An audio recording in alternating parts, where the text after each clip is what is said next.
মানবতাবিরোধী অপরাধের ঘটনায় শহীদ রাষ্ট্রপতি জিয়াউর রহমান হত্যা মামলার আসামি মেজর অবসরপ্রাপ্ত মোজাফফর হোসেনকে আগামী 23 জুলাই হাজিরের নির্দেশ দিয়েছেন আন্তর্জাতিক অপরাধ ট্রাইব্যুনাল। এদিকে শাপলা চত্বরে হেফাজতের সমাবেশে হত্যাযজ্ঞের মামলায় আগামী 2-1 দিনের মধ্যে আনুষ্ঠানিক অভিযোগ দাখিল হতে পারে বলে জানিয়েছেন চিফ প্রসিকিউটর মোহাম্মদ আমিনুল ইসলাম। মুদাসির আলী প্রতিবেদন। সম্প্রতি গ্রেপ্তার হন শহীদ প্রেসিডেন্ট জিয়াউর রহমান হত্যা মামলার আসামি মেজর অবসরপ্রাপ্ত মোজাফফর হোসেন। দীর্ঘ ৪৫ বছর ধরে পলাতক ছিলেন তিনি। ঢাকায় তার বাসভবন থেকেই গ্রেপ্তার করে মিলিটারি পুলিশের কাছে হস্তান্তর করা হয়। মানবতা বিরোধী অপরাধ মামলার আসামি সাবেক সেনা কর্মকর্তা মাসুদ উদ্দিন চৌধুরীর বিষয়ে তদন্ত করতে গিয়ে মোজাফফরের সংশ্লিষ্টতা উঠে আসে। সে কারণে তাকে আন্তর্জাতিক অপরাধ ট্রাইব্যুনালে হাজিরের জন্য আবেদন করে প্রসিকিউশন। মঙ্গলবার এ বিষয়ে শুনানির পর আবেদন মঞ্জুর করে মোজাফফরকে 23 জুলাই ট্রাইব্যুনালে হাজিরের নির্দেশ দেওয়ার কথা জানান চিফ প্রসিকিউটর মোহাম্মদ আমিনুল ইসলাম। সেনা আইনের পাশাপাশি ট্রাইব্যুনালে মোজাফফরের বিচার হবে বলে জানান তিনি।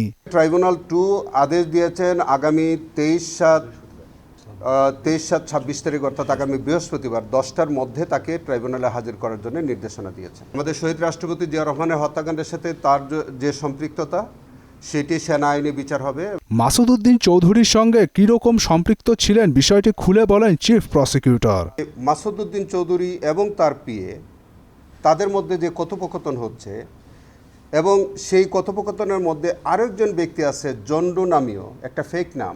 আমাদের তদন্ত সংস্থা এই বিষয়ে তো উদ্ঘাটন করতে গিয়ে দেখলো যে এই জন্ডু আর কেউ নন, তিনি হচ্ছে মেজর অবসরপ্রাপ্ত মোজাফফর হোসেন।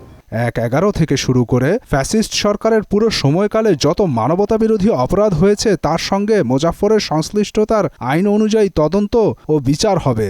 আমাদের কাছে যেহেতু একটি প্রাথমিক তথ্য এসছে যে তার মানবতা বিরোধী অপরাধের সাথে তার সংশ্লিষ্টতা আছে, 1/11 সাথে তার সংশ্লিষ্টতা আছে। এদিকে আগামী 2-1 দিনের মধ্যে শাপলা চত্বরে হেফাজতের সমাবেশে হত্যাযজ্ঞের ঘটনায় মানবতা বিরোধী অপরাধ মামলায় শেখ হাসিনা সহ বাকি আসামিদের বিরুদ্ধে আনুষ্ঠানিক অভিযোগ দাখিল করা হবে বলে জানান চিফ প্রসিকিউটর। একটা ফর্মাল চার্জ রেডি করতে সময় লাগে, সেটি যতটুকুন সময় লাগবে সেই প্রেক্ষিতে এটা হতে পারে আগামীকালকে অথবা পরশুদিন, এর মধ্যে আমরা ফর্মাল চার্জ দাখিল করব। মুদাসির আলী, মোহনা সংবাদ, ঢাকা।